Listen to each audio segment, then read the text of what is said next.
What a great way to start our 25th annual conference.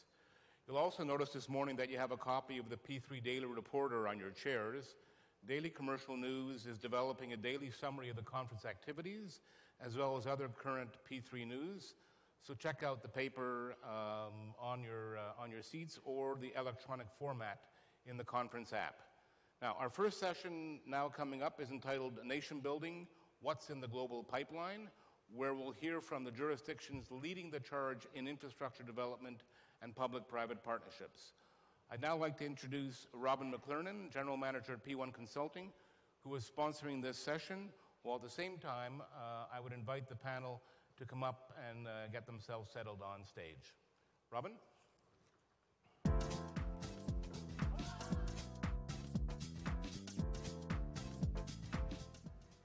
Good morning. Thanks, Mark. P1 Consulting is pleased to be sponsoring this morning's first general session, Nation Building, What's in the Global Pipeline. A robust pipeline of great projects is critical to sustaining a successful long-term infrastructure agenda.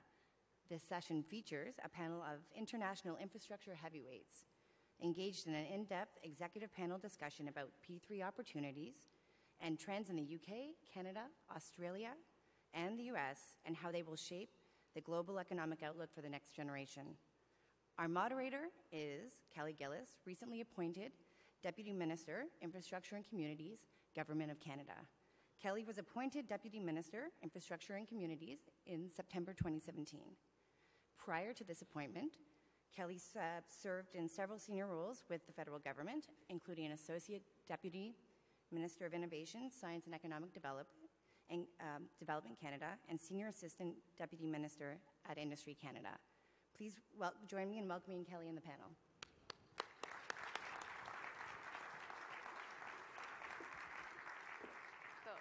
Bonjour, good morning. Félicitations à le Conseil pour le 25e anniversaire. It's a big milestone, so congratulations. It is a pleasure to be here with you gentlemen this morning. We will be talking about the global pipeline. And so rather than going through the detailed biographies of your extensive accomplishments, what I propose is to refer you to the app that Mark mentioned. And for the next few minutes, what we'll do is have a bit of a conversation here, and we'll save some time at the end of the session for questions from you. Please use the app. So first, let me introduce our panelists. We have Phil Davies with us, here from Chief Executive Officer from Infrastructure Australia. We have Matthew Vickerstaff, Deputy Chief Executive Officer, Head of Project Finance, United Kingdom, Infrastructure and Projects Authority. Good morning. Morning. We have Ehren, Cory, President and Chief Executive Officer of Infrastructure Ontario. Morning. Morning. And we have James Ray, Special Advisor to the Secretary of Infrastructure, United States Department of Transportation. Good morning. So it's a pleasure to be here with everybody today. I know we're all interested in the global pipeline. What's in the pipeline, what sectors are emerging in the pipeline, how are governments and jurisdictions approaching P3s differently. And as we look at the markets that you're all in, which are mature markets, although how you've approached P3s varies. So as we look at the UK or Australia, quite trailblazers in this space. We've heard about Canada coming in a little later, but punching above its weight, certainly with Infrastructure Ontario. And with the United States, a robust market, but with a number of the states driving some of the activity. So let's start the session this morning by understanding a little bit about what is in your pipelines. What types of projects, what sectors do you see emerging, and how do you go approach developing your pipeline? So Phil, why don't we start with you? Good morning. Thanks, Kelly. Good morning, everyone. It's a great pleasure to be here. Our pipeline is typically stop-start, so certainly for the last 10 years we've seen a sporadic pipeline. The good news is within the last 3 years we've done a good job of establishing a new pipeline. What's in the pipeline is predominantly transportation projects, so we've built a lot of roads, in the recent past a lot of toll roads, but at the moment the big challenge we face is population growth, particularly in our 4 major capital cities, which each are growing by about 50% over the next 15 years. So the investment there is very much around metro systems, and that's a change for us, a move to mass transit. And I guess the other big investments are around hydro, an inland rail, freight rail network, so fairly big transportation focus. Probably leave it at that for now. Okay. Matthew, what's happening in the UK? So in the UK, so the Infrastructure and Projects Authority, where I sit, we actually focus on the broader construction pipeline for the UK's government. And it's kind of worth pausing and just saying, why do we think a pipeline is important? Why should we be focusing on that and presenting it to the market? And certainly in the UK, and I think all of our jurisdictions share this, we think it's extremely important to message to industry so that industry can tool up in terms of resources, capabilities, supply chains, to focus on a pipeline and actually look at, you know, what one would look at in terms of an addressable market and say, okay, what market share do I think I can gain, and therefore how should I invest in my resources, my supply chain, etc.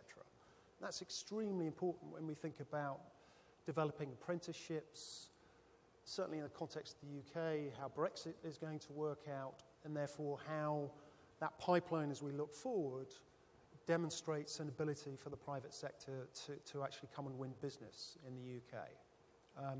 And actually for the UK, the addressable pipeline is around 500 billion, but that includes things like Heathrow Airport, Hinkley Point, so new nuclear, HS2.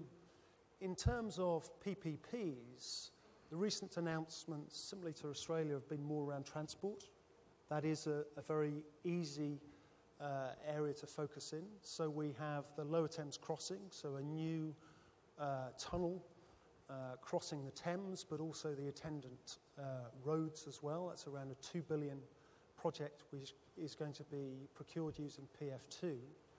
And also the A303, which you probably don't know accurately what that road is, but it's the road that goes alongside the prehistoric Stonehenge monument. And we're planning to put a tunnel underneath it, and also it's very much the link road to the southwest. So that's kind of creating some interesting thoughts about what we might find below Stonehenge, whether it will be other archaeological remains or whether it will be Doctor Who or something along those lines. But it clearly, from a risk profile point of view as well, it creates some interesting challenges. So very similar to Australia, very much focused on transportation. We can talk later about other sectors as well. Terrific. Ehren, what's happening in Ontario?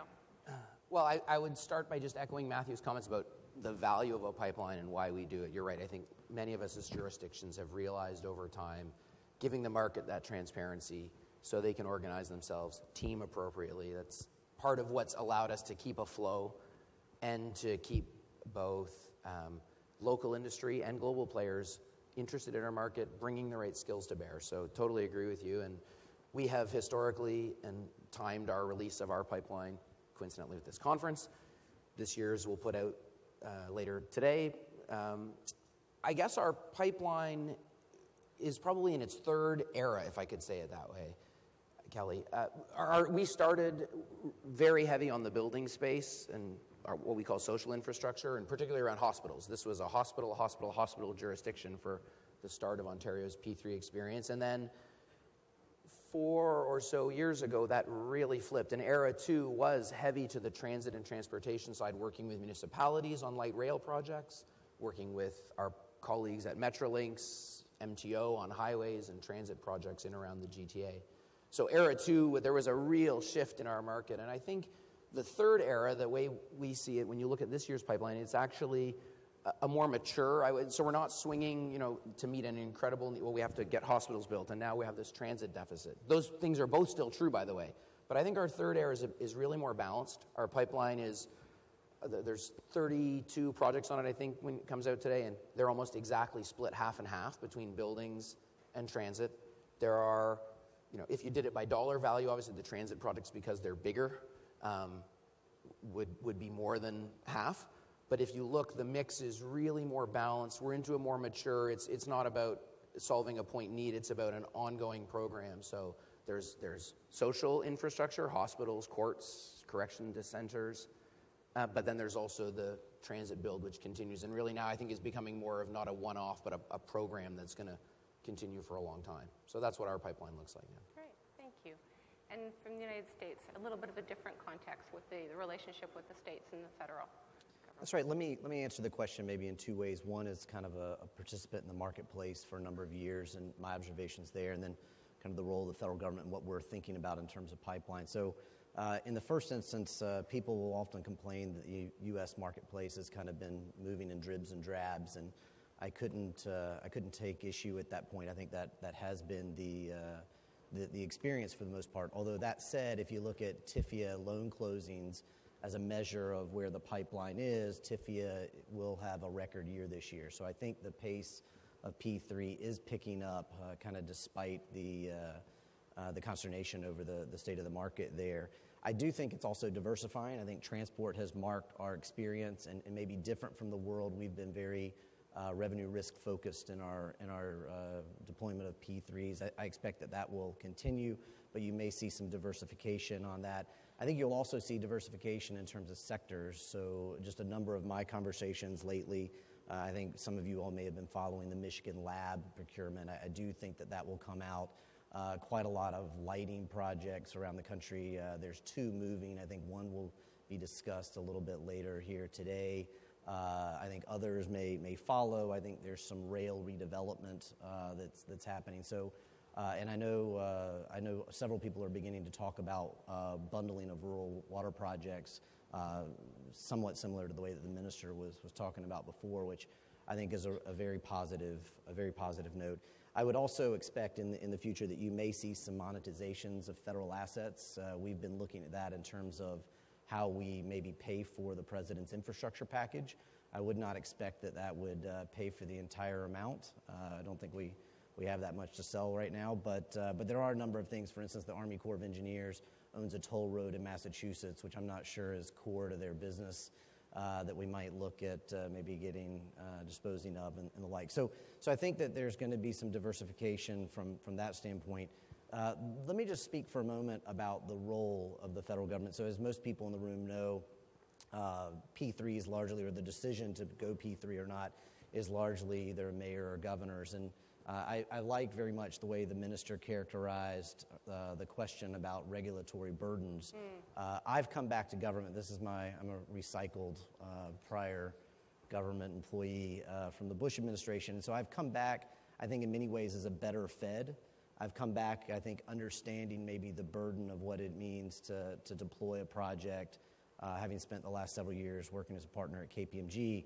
And if I can, the president's infrastructure package, while it is not geared to drive P3, some people saw the president's comments recently. I think that's really what we're talking about here. We're not building a package to drive P3.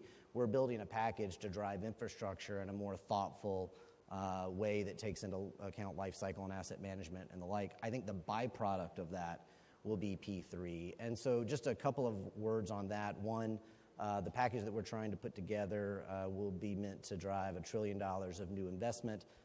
The direct federal spend of that will be limited to roughly $200 billion. Final details of that are being worked out. If you look at our current grant applications, which is stuff we have current authority over, or the package that is forthcoming, leverage is an absolutely critical component of that. So we're looking to leverage the federal dollar to get to that total $1 trillion investment. Now, where that money comes from is not something that we're overly focused on, although I suspect that the private sector will play a big part in that based on local decisions at the mayoral or gubernatorial level. So I think that what you'll see is that P3 will see a wind at its back in the U.S. as a result of both what we're doing now with the current grant programs. In fact, I just had $2 billion of grants close where leverage was a big component of that. I think we're looking for a paradigm shift in the way that projects are funded and the way that they're cared for, and we're trying to drive that through these programs. I expect that you'll see some new P3s coming out of that effort out of Washington. Okay, thank you. That leads us into the evolution of P3s. We've gone through, I think, in your jurisdictions, different changes and lessons learned. Can you talk to us about some of those key lessons, and then what do you see for some of the future directions that your organizations are going in? Matthew, would you like to start? Yeah, no, happy to. I mean, the UK was obviously an early adopter of PFI. So really that goes back to 1992, a little bit older than Canadian Council of P3s. And in the UK, we have 711 PFI projects, and that has an overall value of £222 billion. So that is a huge bedrock of underlying PFI transactions which have been built over time and across all sectors. So social infrastructure, transportation, actually government, courts, justice, health, education, as well as transport. What you learn with so many projects like that is some will go extremely well, and overall it's been a very, very positive experience. And there are projects which don't go so well because, frankly, I think one of the things that we've learnt in the UK is managing the contracts, and the overall contract management, both on the private and public side, is absolutely key. You can't put these contracts in the bottom drawer and just expect that they will evolve and actually deliver the benefits that were originally estimated.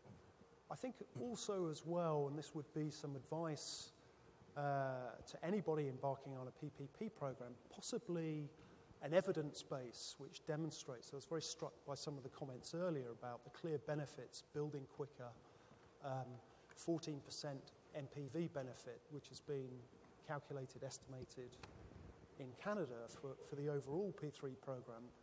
The data and evidence base is absolutely critical in demonstrating, frankly, to the private sector and the public sector the benefits of the P3 model. We have developed a PF2 model, which is more transparent, involves the public sector having an equity interest, a small one, a 10%, but also is quicker in terms of delivery and also gives a lot more optionality around support services. So the soft services, those can either be included or not included over time. But I think also as well, we look, some of the comments that Jim made as well kind of chimes, we look at a mixed model. If one's looking at Indigenous First Nation opportunities, possibly performance, payment by performance, social impact bonds, impact investing, or frankly then you look at the other end of the spectrum, the regulated asset-based model, what we did on Thames Tideway Tunnel. There are many different ways to involve the private sector expertise and bring capital to leverage either that central or federal government dollar. And I think, frankly, if you look at HS1 as well, we're also, and we're looking at this on new nuclear, we'll look at build and sell. We'll look at GovCo, maybe actually taking really major risks which, from a construction perspective, are very, very difficult for the private sector to take. But we might actually build the asset and then look to sell downstream. What you have to do is structure it to enable that and to bring in private sector investors. So I think PF2 for sure in the kind of really the conference context, but we have a mixed model that we can bring, and there are different alternatives. Thank you. I just building on your comments, Matthew, your question was about how's the model evolving, and that presumes that there's a model to start with. And I mean, P3 is a pretty broad concept. In Ontario, we do what we call AFPs. That's the Ontario version, the alternative finance and procurement. Those words are a pretty broad tent. And I think Jim said it really well. We're not here to do P3s. We're here to get infrastructure built. And the byproduct of that is when you're trying to get alignment of risk, alignment of incentives, the right parties managing the project in the right ways and bearing the right amount of risk to deliver the project and over the long term, the model, I think, naturally evolves just to deliver on those objectives. And that's certainly what we've seen. And so where we came from, if our comfortable home is a design, build, finance, and maintain model, that's sort of, we've splintered in many directions around that. We've done deals that do have revenue risk where it's made sense. We've had some really big successes that had concessions when it made particular sense for the private sector to manage some of that risk. And we might do more of that in the future, thinking of our new federal colleagues. True. We've gone to more integrated design, build, finance, operate, and maintain, where the operations are an important part of the asset. Minister Philpott talked about water and wastewater. That's a great example where the O&M is a major part of the overall life cycle, so you've got to have a heavy operations component. So has the model evolved? Or I would say if the model is alignment of risk, the party best suited to manage it, alignment of incentives so that the project gets delivered over the long term, maybe the model's never evolved, but how you deliver it really has changed. One thing I would say, if there's a theme, though, to the changes we're making within the model, I think it's to address what are historically seen as juxtaposition, if I can say it that way, between P3 and traditional delivery. So, for instance, people would say, if you want beautiful design and you care a lot about design, well, you can't do a P3 because you're going to lose control over that. You're going to set an output spec, and you'll get a functional box, but you won't be able to incorporate design. I think that's a totally false premise and starting point. So one of the innovations or the ways we've had to evolve is how do you incorporate design into a P3? You could say the same thing about how do you incorporate community benefits. How do you make sure, the minister talked about this in her remarks, but how do you make sure that local trades are involved? How do you make sure safety is incorporated? How do you ensure community interest in the functionality of the asset get incorporated? So I think we're figuring out how to do those things because there's a historical juxtaposition, I think, of an either-or choice, which is just false. So I think a lot of our innovation within the model, if I can say it that way, has been on those things. Thank you. Does Australia have evolutions of how you're taking government priorities into consideration in the different kind of ways that you're looking at these types of infrastructure investments? So I think one of the good steps forward we've made over the last few years is using an evidence base to inform our priority list, and obviously we're part of a federation as well, so it's got all the challenges of funding to go with it. But really having an evidence base to inform the priority list has been important, and I think that provides some transparency to the community as well, which is a real problem for us at the moment. We're seeing a vast amount of work, particularly in our capital cities, so the social license to deliver some of this infrastructure is a challenge. But historically, there's been a sequence of projects that have been announced before they've been properly planned. So we're very focused on the planning, and I think really that, in terms of how the P3 model evolves, I think more broadly for the infrastructure sector, we've got to get the long-term planning right. We've got to do a better job of that. But also, I think one of the challenges we have is actually learning from the delivery of some of these projects. I was talking to somebody in the health sector last week in Australia, and we still deliver a number of health PPP projects.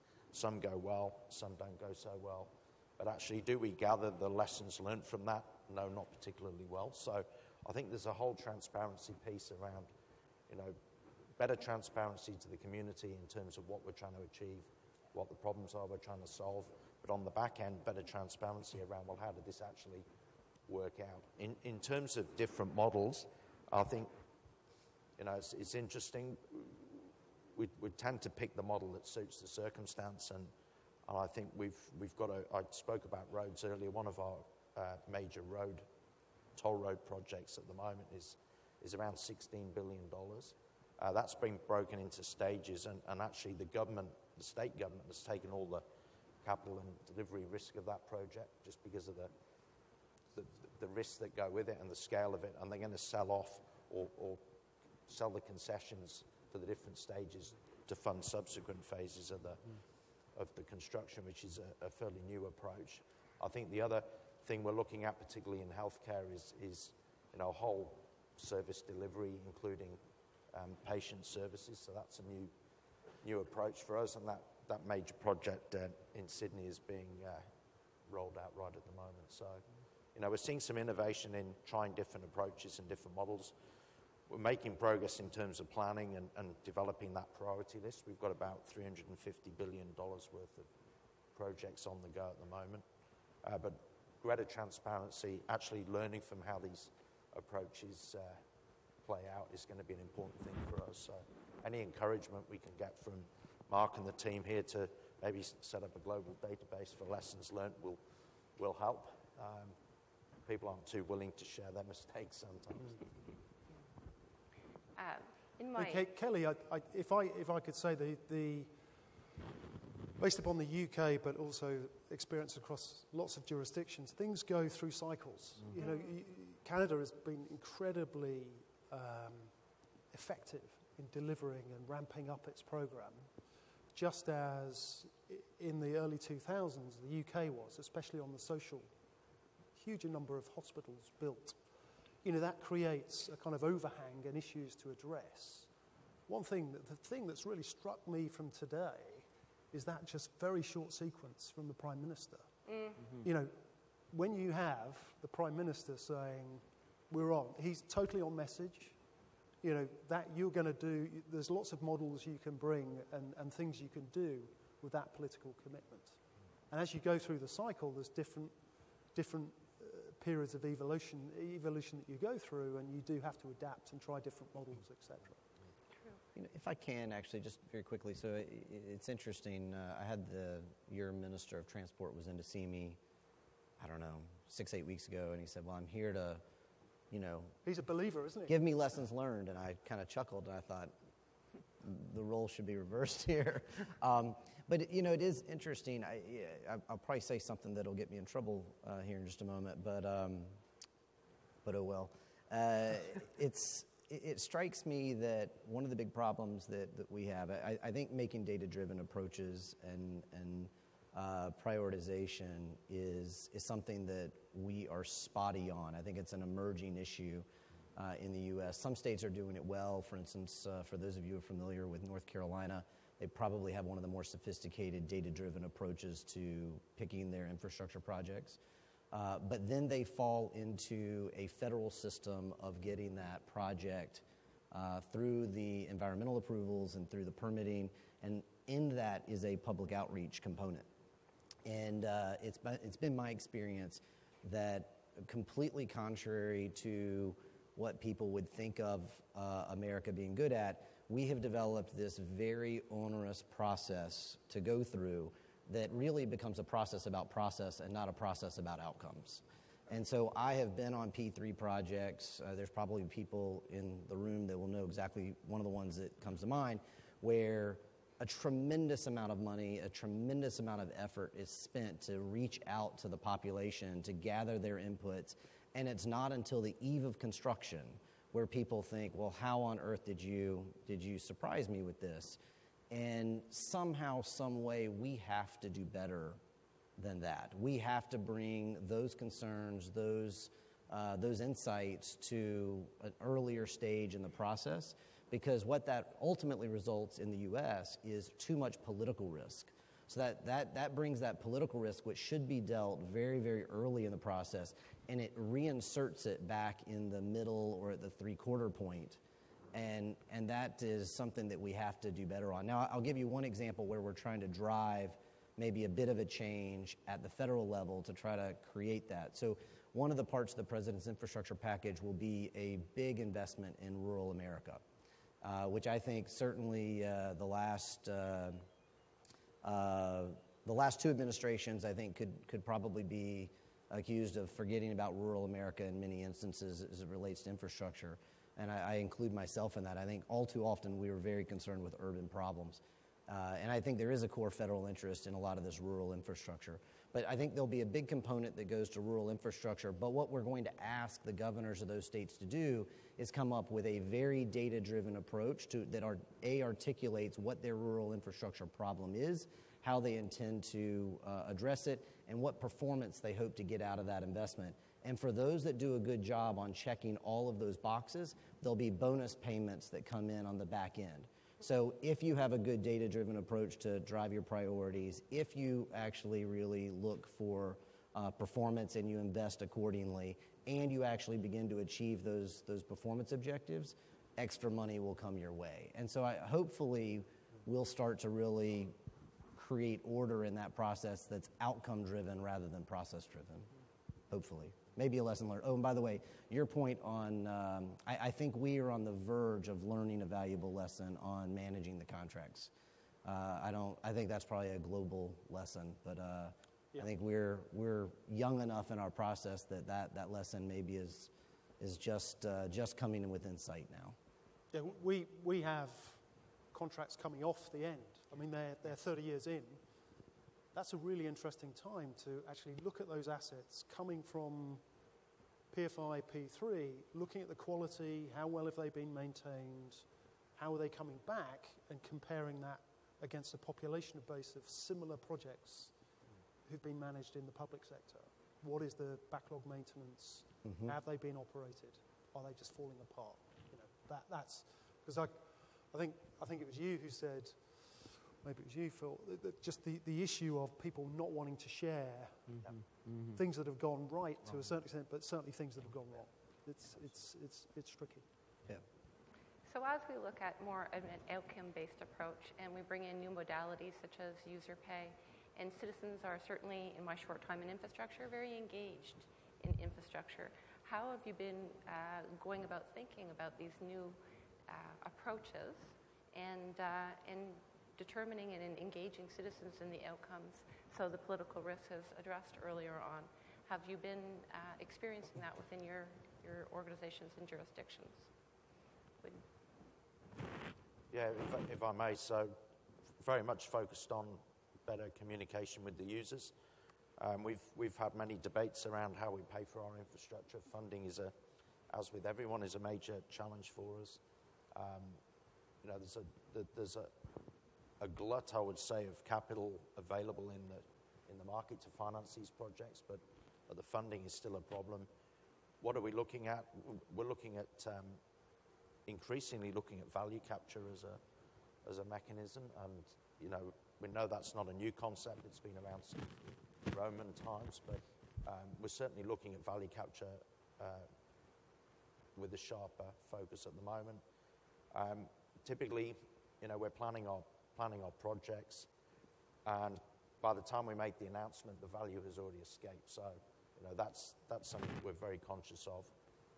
The other things that we've been looking at recently to release capital, though, I think, which has had some interest, certainly in the United States, is our asset recycling program. So that's been very successful for us. It's done a number of things. One, it's released capital from mostly long leases of ports and electricity assets to then reinvest back in infrastructure. And, you know, similar kind of point to Ray earlier, there's been an incentive around that from the federal government to actually incentivize states to privatize or long lease their assets and reinvest that money. They get a top-up, or they got a top-up of 15% of the value to invest in good projects. So that's been very successful.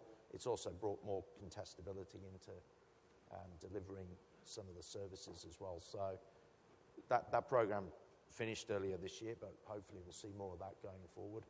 I think the other big thing for us, our energy and mobile telecommunications markets are very mature. So we rarely see in our role to assess investments, we rarely see projects coming out of the energy sector and telecommunications. But water, very similar challenges to Canada and the US, I think.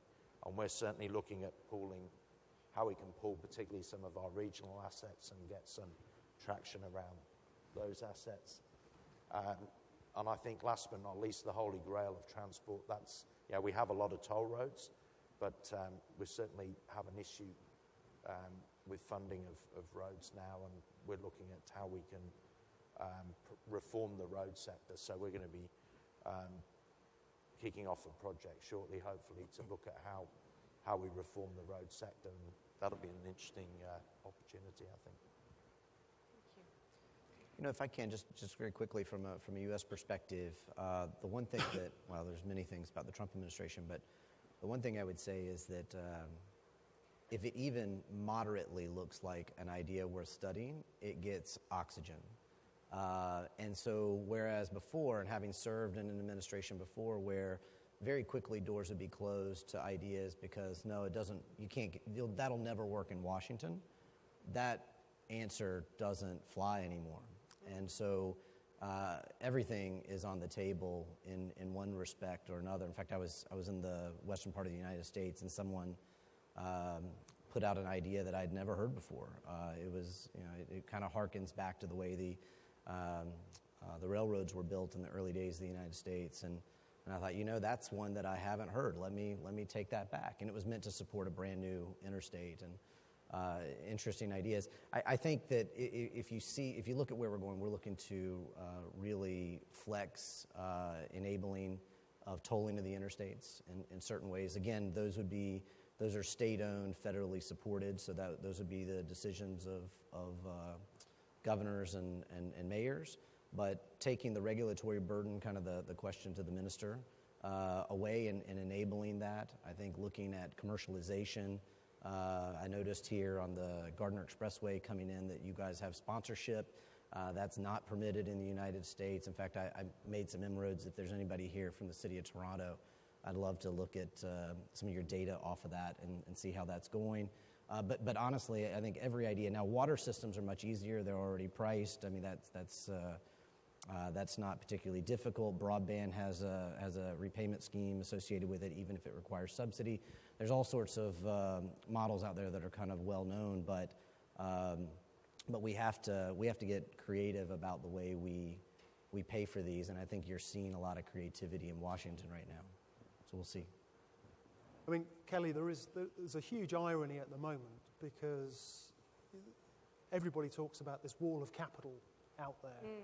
Just the amount of post-QE, the amount of money that's been pumped into the system.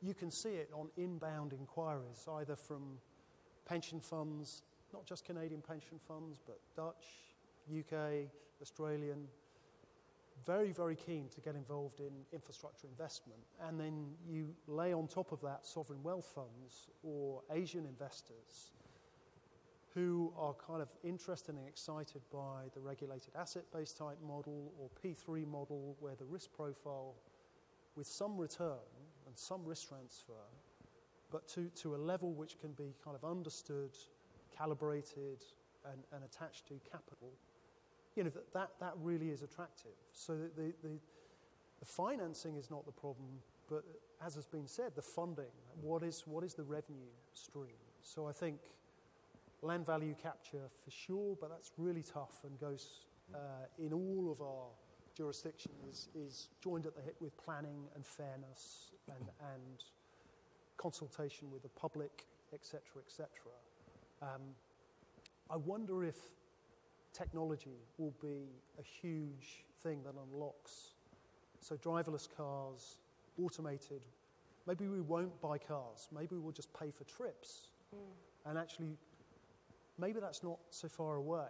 And similarly on data, not just advertising on roads, but advertising on data can be a bit of a pain, and some of us would perhaps like it, but in terms of the data that we receive and people buying that data time as well to advertise and using that as a revenue stream, maybe that, we often talk about the need for disruption in infrastructure, and it kind of feels like it's coming. The difficulty is when, and is it 5, 10 years off? Maybe it's even sooner. But I think that will be the area to focus on over that time period. Two quick things I'd just be remiss not to mention. You both mentioned value capture. One of the first things I did when I came back was I brought in some of the large developers in to visit with Federal Transit Administration and told them, I want you to start thinking this way, right? Not all of our stations are going to be supported by value capture, but many of them can be. And I want you to start thinking about it through this lens. And I think it requires a change in the mindset for the people that are helping to facilitate these. And then the other, you mentioned asset recycling, which, by the way, bravo, your ambassador continues to make the rounds. I think there is not a soul in Washington who's not heard it at least once or twice. But I get often the question, how does the United States feel about asset recycling? And I think the jury is still out on that more broadly and holistically as it relates to the infrastructure plan. But for those of you who looked at the Tiger application or the Tiger grant solicitations closely, you will have noticed as a secondary criteria we allowed and enabled asset recycling. Now, we're still going through those, so I don't know if we received any, but fingers crossed, we'll see. So I think all of those ideas are on the table. I think what's interesting in all three of the comments that you've made, underneath all it has to start from a question, what is the problem we're trying to solve?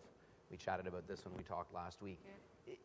If the problem you're trying to solve is how do we get infrastructure built cost effectively, at great quality, with a long-term view, that leads to one kind of solution. If the problem is we're trying to get more stuff built than what we can currently afford with the dollars we have, how do we create new funding sources, that's a very different problem set you're trying to solve. And if you're not clear at the outset of which of those, or it could be some combination of both, but if you're not clear and you're not having a good conversation as on the public sector side about that, I think you're not off to a great start. And I think what we've done well in Ontario over the last decade, different than you, I'm at a subnational level, and I'm more at the execution end. So some of what you're discussing are upstream of me. But what I do know, what we've done well here in Ontario, is be quite explicit about what it is we are trying to do and what we're not. Our AFPs are on balance sheet. We're not trying to fund stuff we can't afford.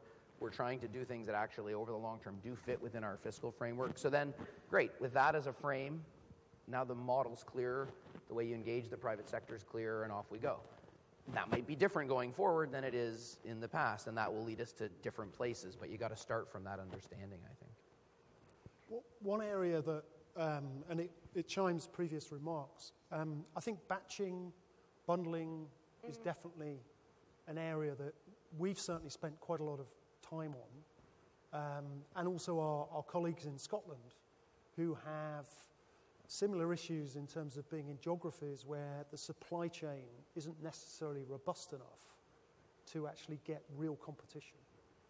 And so they have bundled contracts together and got procurement, so hubs, which have procured multiple contracts and used a hub rather than perhaps the classical feeling that you can get a cookie cutter standard form contract and then just put that out to procurement.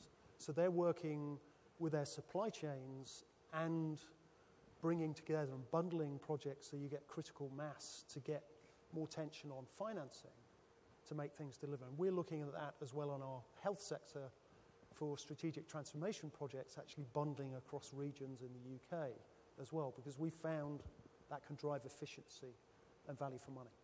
Across a number of sectors. Mm-hmm. Yeah. So why don't we take some questions from the audience? We just have a few minutes left. I know one of the questions was coming up quite a bit to you last night, Jim. I don't know if you want to talk about the tax reform in the bill before Congress and some of the impacts on infrastructure, since it seemed to be a hot topic of conversation. Right. So there's a couple of things I think happening in Washington. The PABS is probably the most recent. And so the first thing I would tell you is that things in Washington are very fluid. And if you don't like today, wait until tomorrow, because it may change. The PABS issue is a little bit different. I think if you look at one of the commitments on the part of the president, the commitments on the part of the Republican Congress, tax reform has been at the top of the list.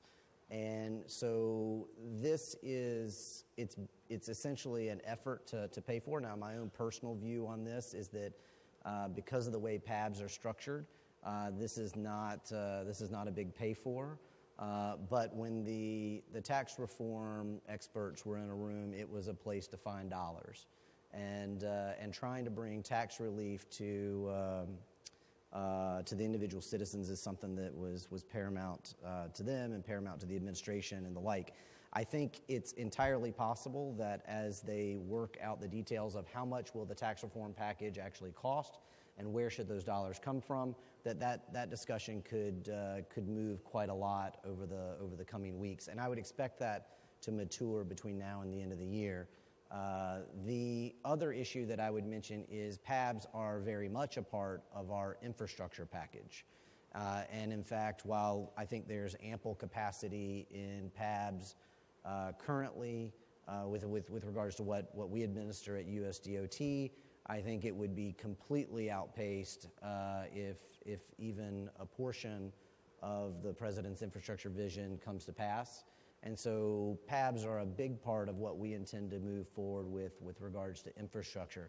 Now, the burden will be on us to find the pay for that, but I think that we will be able to do that. So I wouldn't get terribly excited about the PABs conversation because of the remarks that have been made, but I certainly would stay tuned because it's a very evolving conversation.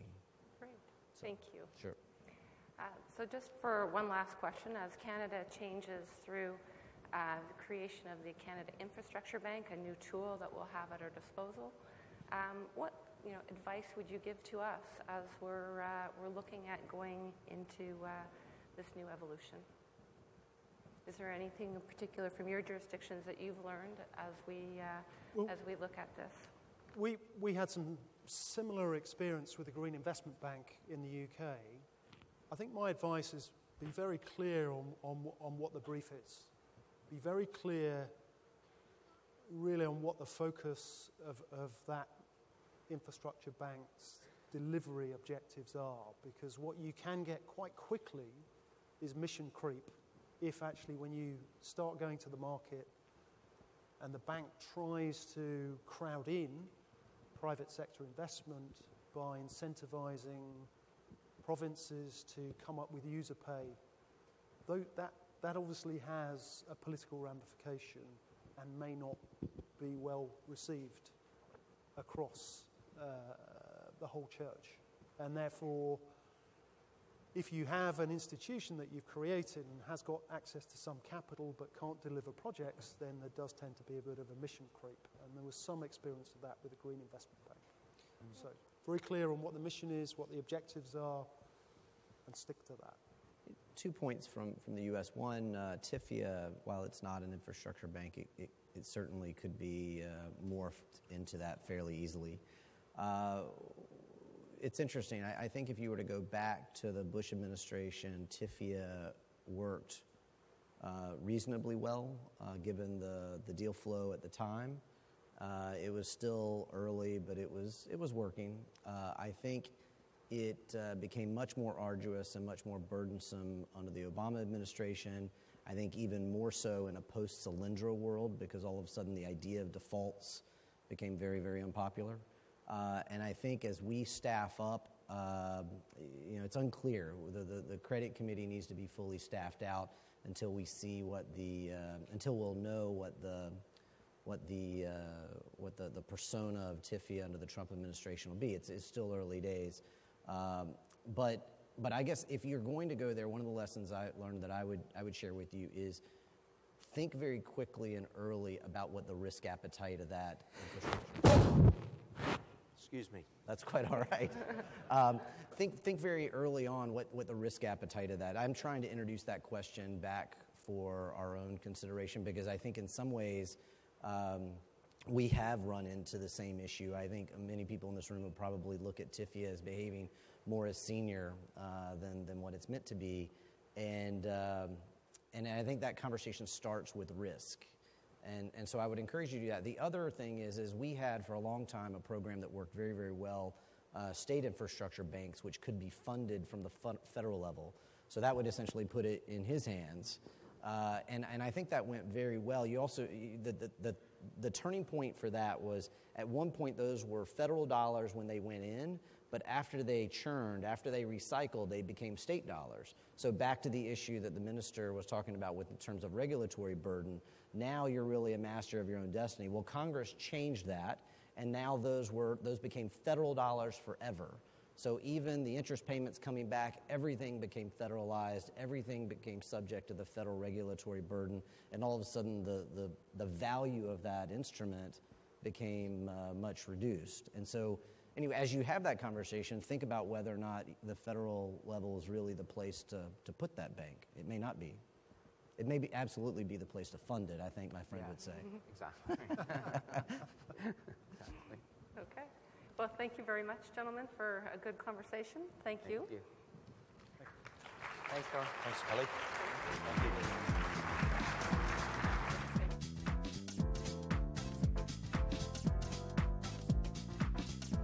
Thank you so much, Kelly. Before we go off to our first networking break, I want to draw your attention to a couple of things. First, speed networking will start immediately following the break at 10:30. And thanks to Blake Castle and Graydon LLP for sponsoring and hosting that activity today. If you signed up for speed networking, please proceed to Sheridan Hall C by 10:30.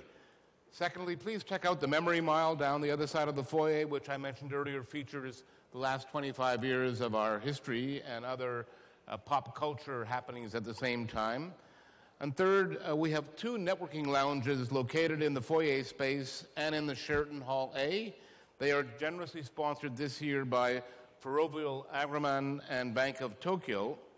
Now, our two breakout sessions this morning will be one discussing the Trump administration's infrastructure plan and the other focused on the social infrastructure pipeline in Ontario. And these will be digging much deeper into some of the subjects that both Jim and Ehren referred to in this past panel session. And thank you again to CIBC Capital Markets and Goodman's LLP for sponsoring the break that we're going to now. Now, following the speed networking and breakout sessions, we will reconvene in the Osgood ballroom for what promises to be a terrific session, a fireside chat between Diane Francis, a journalist with the National Post, with Premier Wynne, Ontario Premier Wynne. So that should be a very interesting discussion, and that starts at 11:40 in the Osgood ballroom. Off you go to break. We'll see you a little later. Thank you very much.